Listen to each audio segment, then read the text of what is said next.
मैं एक नई पिटिशन कर देता हूं। ये जो दौर अब नेक्स्ट वीक से शुरू होगा ना, जिसमें जनरल आसम मुनीर और वफाकी हुकूमत ये आमने सामने होंगे, मैं दावे से कह रहा हूं। अब या डिलीवर करना पड़ेगा या घर जाना पड़ेगा, क्योंकि इस वक्त तक वफाकी हुकूमत मुसलसल नाकाम है, बिल्कुल नाकामी है हर तरफ से।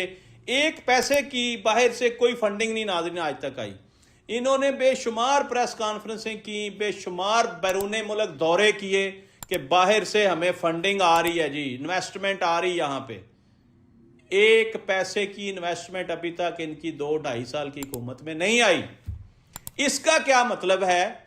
इसका मतलब है, कुछ ज़राए हमारे ये भी बता रहे हैं कि जब कोई मुल्क और उसके बाशिंदे पाकिस्तान में इन्वेस्टमेंट करना चाहते हैं या वो आना चाहते हैं, तो उनको कहा जाता है कि उनसे एग्रीमेंट करें। वो कहते हैं हम उनसे एग्रीमेंट नहीं करेंगे, हम इनसे एग्रीमेंट करेंगे। आपको मेरी बात समझ आ रही है? अब जब तक इनसे एग्रीमेंट नहीं होगा, कोई बाहर से अपना पैसा ला के यहाँ पे लगाने को तैयार नहीं है।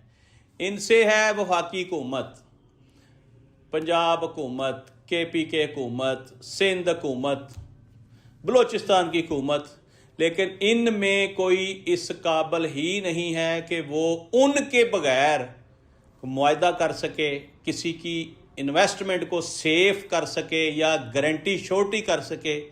इसलिए जब तक उस शख्स की हुकूमत नहीं आती जो अडयाला में बंद है, उस वक्त तक बाहर से कोई फंडिंग इस मुल्क में नहीं आनी।